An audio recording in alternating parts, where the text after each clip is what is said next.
Welcome to Ask For It, a podcast about owning your career from interviews to promotions and everything in between. Hosted by Amit Trivedi, ex-Salesforce and founder of High Performa. Every week we get into the mindset, strategy, and confidence it takes to grow on your own terms. Applying for jobs, you're getting interviews, and you're even making it to the final round. But in the end, after all that effort, you're not getting that offer. And it's frustrating and confusing because clearly you're doing something right to be even getting these interviews in the first place. In this episode, I'm going to walk you through the most common reasons people get stuck in this limbo and what to do about it. Hi everyone, welcome back to another episode. If you've been on the job hunt lately, this one's for you. You might be landing interviews, but no offers, and I know that frustration. I decided to do an episode this week on careers and not just sales, because this is a conversation I've been having a lot lately. I do career coaching as well as sales training, and with all the recent layoffs, more people than ever are reaching out for help. And whether it's about how to stand out, how to land interviews, or just how to feel confident again in the job hunt. A lot of people are getting the interviews, but they aren't making it over that finish line. And I want to dive into why that happens and how to fix it. So today I'm going to break down the most common reasons you might be stuck in that frustrating cycle of getting interviews but no offers, and how to tweak and change your approach so you're walking away with the job you actually want. Let's get right into it. I want to start off by listing a few basic points that you probably think you have handled, but honestly, I've interviewed a lot of people in my career, and these are a few things that caused me to decline them. Let's get them out of the way now before I dive into the larger things holding you back from getting the job. Alright, so the first one may sound super obvious, but I'm just going to say it. Internet connection. Most job interviews are now done virtually, and it may shock you all, but internet connection can be a huge reason people aren't getting the job. And it just sounds so simple. You're wondering, why would I go in with shoddy internet connection? But people do. In the most recent round of interviews I did, one gentleman had an amazing resume. I had high expectations for him and I was really excited to meet him. But when I got into the interview, his internet just kept glitching. I felt awful. I tried to go with it and still try and get his interview through and take the best notes that I could. But in the end, he couldn't make the effort to fix it or reset it while I was on a call with him. And I didn't get the points I needed to progress him to the next round. And with high competition in the long list of interviews that I had after him, rescheduling just wasn't an option. And I know sometimes it's out of your control if this can happen, but one thing I would suggest that if you get stuck in that position, just take a step back. Tell your interviewer that I'm just going to reset my internet to your phone, connect to your mobile data.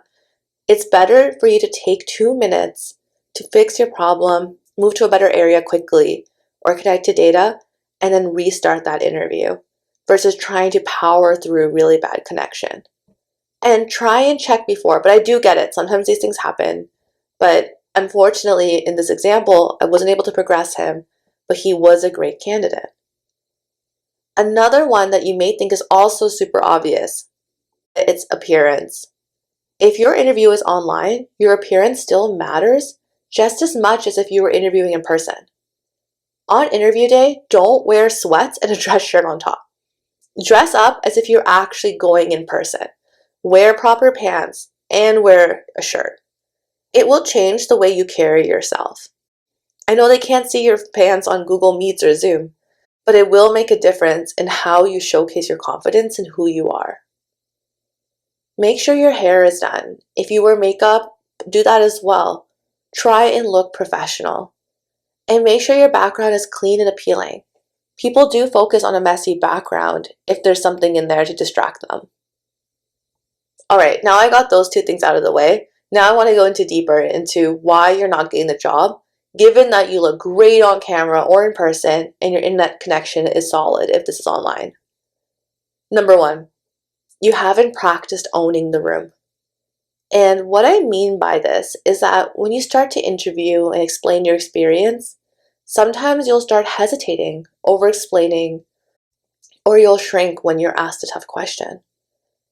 We all fake it a little during an interview and make our experiences and answers sound better than they are.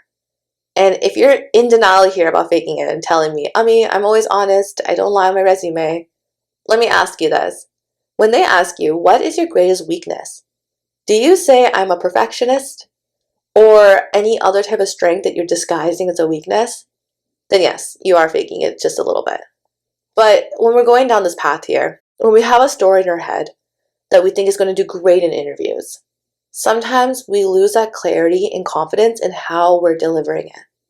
Your voice may start to waver. You make and but statements, and the story stops making sense as you're saying it. And sometimes people start to over explain, and then that's a giveaway that the story may not be real. Even if you did those things, it's going to look like you exaggerated it. So before you go into the interview, anticipate the tough stuff in your stories. Think of gaps, pivots, different transitions that could be happening, and own them. So you can do this by either working with a coach and do practice rounds, or record yourself saying them out loud, answering tough questions, or just saying the story out loud. And listen to it back and ask yourself truly, would you hire yourself? You also need to show your confidence. Remember, you got this interview, which means that your skills are a fit for the role. Now you just need to prove that you are the person on your resume. Take control of your interview time and make sure you're highlighting the skills that really make you shine. And you're not trying to be perfect here. You want to show the interviewer that you can think, adapt, and lead. Interviewers will throw curveballs and tough questions to see how you can adapt to them. They want to throw you off because they know you prepped and rehearsed. But in a real job scenario, things aren't rehearsed. It's in real time. Make sure to allow yourself that buffer and be ready for something random to happen. Be human and be yourself. This is how you'll build trust with the interviewer. And this goes into my next point. You're interviewing to impress, not to connect. People over-rehearse, speak in jargon, or deliver perfect answers that sound scripted. And this will make you come across as robotic and not someone who can roll with the punches. You need to sell yourself to the interviewer and show that you are a cultural fit for the company. Try and connect with them and show your human side so they can see you as someone they trust and as someone who could be part of their team. Do this by focusing on clarity, relevance, and authenticity. And do your research on the culture of the company before going in. This is also a great time to assess whether you would enjoy working for them.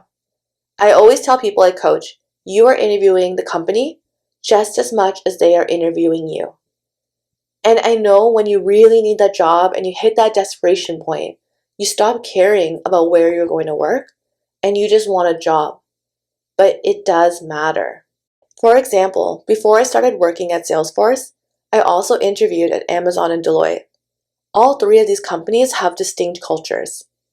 I went in being myself for all three and progressed quite far into each cycle.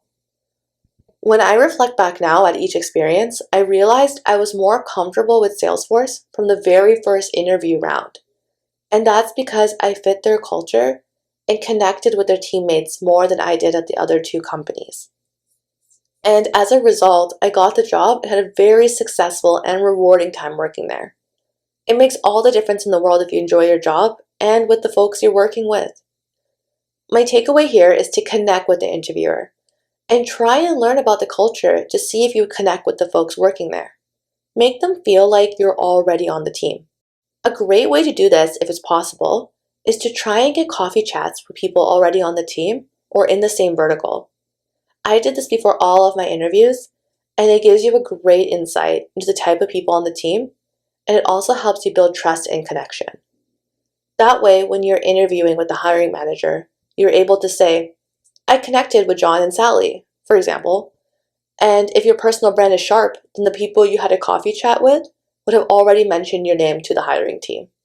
Sometimes a result of just applying to any position and not seeing if you would actually enjoy working there is that you don't seem excited to the interviewer.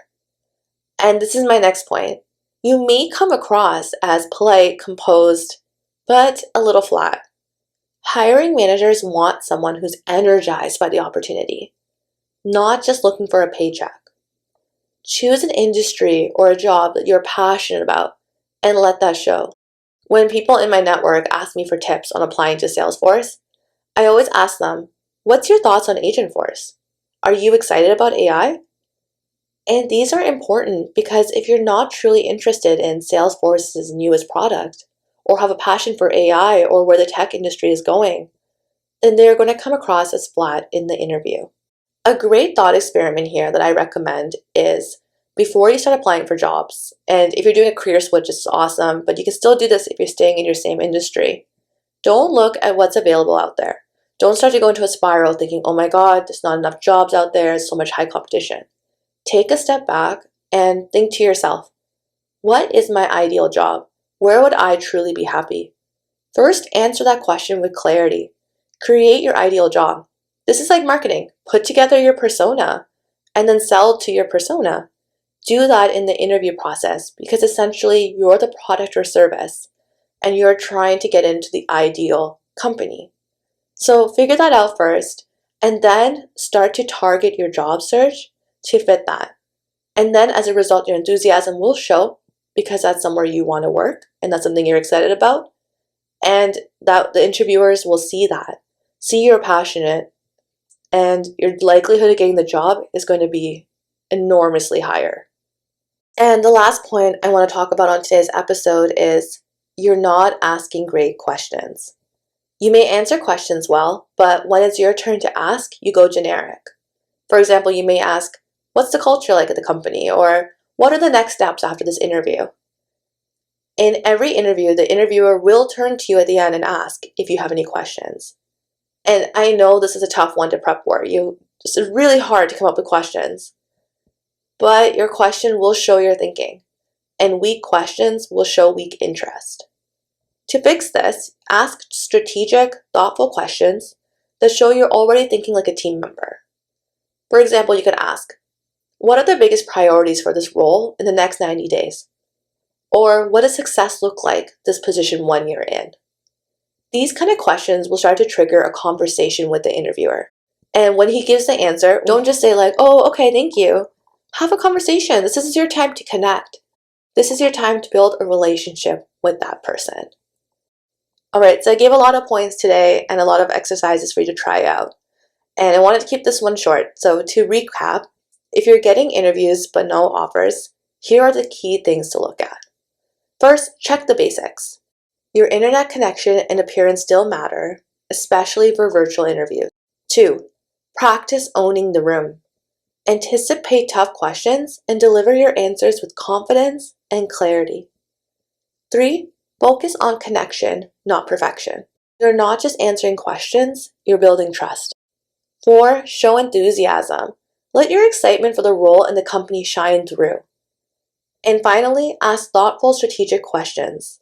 This is your chance to stand out and show you're already thinking like someone on the team. If you feel like you're stuck in that interview to nowhere cycle, I do offer one-on-one coaching for job seekers. So whether you need help with storytelling, confidence, or just navigating what's next, I do have 4 spots open right now for coaching.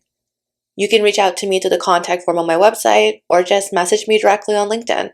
I'd love to help you get over the finish line and land the job you actually want. Thank you for tuning in, and I'll see you next week. Thank you for listening to Ask For It. If this episode was helpful, I'd love if you subscribed and shared it with someone who needs to hear it. And if you're ready for a bit more support, I do offer one-on-one coaching. The link's in the show notes if you want to check that out. Until next time, keep showing up and don't forget to ask for it.